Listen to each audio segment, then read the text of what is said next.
Саламатсыздар ма студенттер, бүгінгі сіздермен өтілетін жаңа тақырыбымыз жүзудің жеңілдетілген тәсілдерді үйрету. Қазіргі заманда жүзу тек спорт ғана емес, сонымен қатар өмірлік маңызды дағды болып табылады. Жүзу адамның денсаулығын нығайтады, жүрек қан тамыр жүйесіне оң әсер етеді, тыныс алу жүйесін дамытады және дененің барлық бұлшықеттерін іске қосады. Бірақ жүзуді үйрену көп адамға бастапқыда қиын әрі қорқынышты болып көрінуі мүмкін. Сондықтан бастауыш деңгейде жүзудің жеңілдетілген тәсілдері қолданылады. Бұл тәсілдерді үйретушінің судан қорықпауына, өз денесін суға сезінуге және негізгі қозғалыс элементтерін меңгеруге көмектеседі.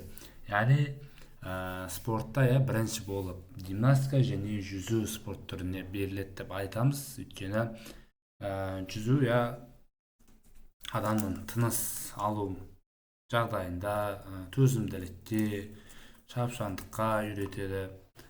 Сол үшін бастапқы кезеңнен бастап басқа спорт түрі емес, бастапқыда осы жүзу спорт түріне берген жөн деп айтып өтеміз. Тәсілдерді келетін болсақ, суға бейімдеудің кезеңі, бірінші кезеңіне келетін болсақ, жүзуді үйренудегі алғашқы қадам суға бейімделу. Яғни бұл кезеңнің мақсаты үйретушінің судан қорықпауын қамтамасыз ету және судың физикалық қасиеттерін бой үйрету. Негізгі жаттығуларына келетін болсақ, суға баяу кіру, аяқтан бастау керек болып табылады. Су бетіне және бетке су бүрку. Келесі, бетті суға батырып тынысты ұстап тұру, су астында тыныс шығару арқылы көпіршіктер жасау және соңғысы судың үстінде денесін бос ұстауға дағдылану. Бұл жаттығулар арқылы үйренуші судың көтергіш күшін сезінеді және өзін суда еркін ұстауды меңгереді. Алғашқыда осындай кезеңдермен суға бейімделу керек болып табылады. Екінші, бізде қалқу техникасына келеміз. Қалқу денені судың бетінде ұстай алу қабілеті бұл жүзудің негізгі элементі болып табылады. Қалқудың түрлері болып табылады, яғни оларға келетін болсақ, арқамен қалқу, денені шалқасынан жатқызып, қол аяқты жайып ұстау, бос ұстау керек болып табылады. Екіншіден, кеудеден қалқу, яғни бет суға қарайды, қол алға созылған, аяқ түзу болуы керек. Және жұлдызша жаттығуы, қол мен аяқты екі жаққа жайып, толық денемен су бетінде жату, бұлар қалқу техникаларын үйрену үшін керек болып табылады. Қалқу кезінде дененің бұлшықеттері бос күйде болу шарт. Көбінесе қалқуға үйренбеген адамдар денесін қатайтып суға батуға тырысады. Мұндай кезде мұғалімнің көмегі немесе қалқымалы құрал пайдаланады. Яғни өзінің құрал жабдықтар бар, денеге қойып қою арқылы үйренуге сондай құрал жабдықтарды пайдалана отырып, осы техниканы үйрену керек болып табылады. Келесі, бізде аяқпен жұмыс, яғни аяқпен дұрыс қозғалыс, судың ішінде алға жылжудың негізі.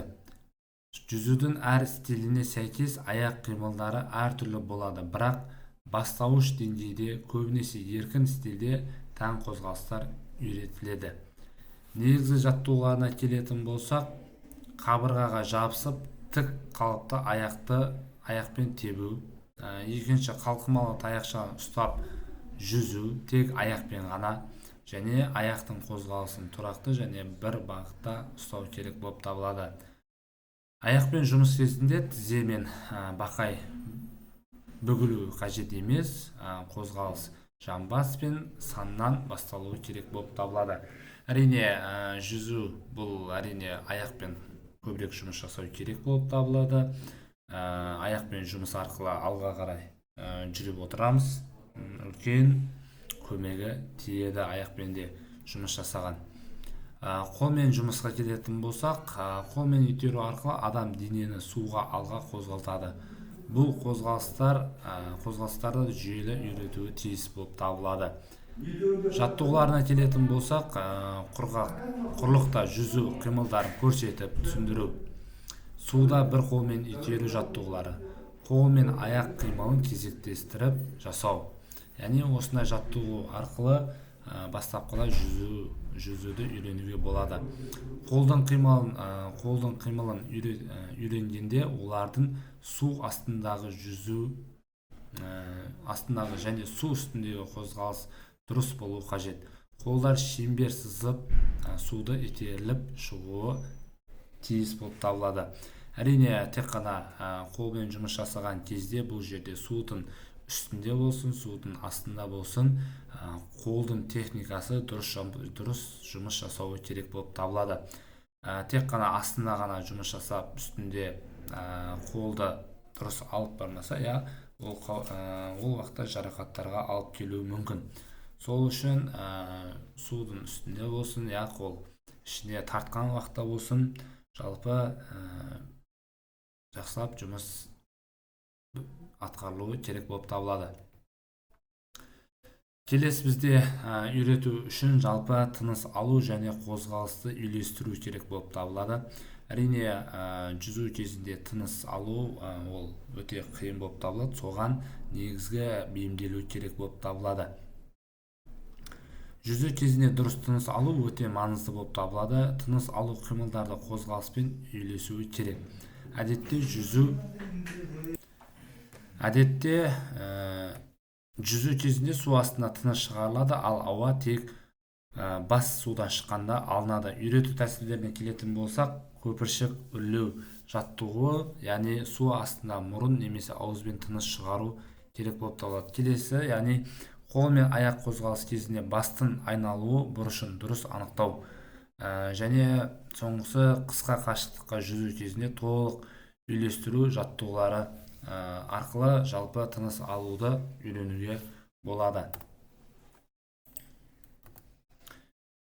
Жеңілдетілген жүзу әдістерінің ерекшеліктеріне келетін болсақ, жеңілдетілген тәсілдер студенттерді бірден күрделі техникалық қозғалыстарға емес, алдымен суды сезінуге, қозғалысқа үйренуге бағыттайды.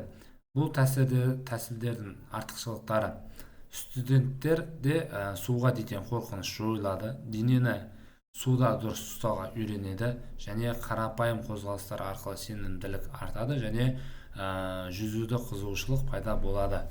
Жалпы осылай, бірден қай спорт түрі болмасын, барлығында біз айтамыз, жалпы жаттығуды оның деңгейіне қарай, жынысына қарай анықтап беруіміз керек сияқты.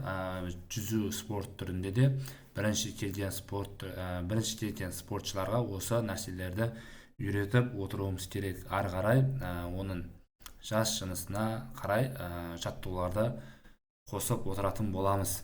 Қорытындылай келе, жүзуді жеңілдетілген тәсілдермен үйрету бастаушылар үшін ең тиімді әдіс. Бұл тәсілдер арқылы студенттер суда өзін еркін сезініп, техникалық, тактикалық элементтерді тез меңгереді. Бүгінгі тақырыбымыз осы. Назарларыңызға рахмет.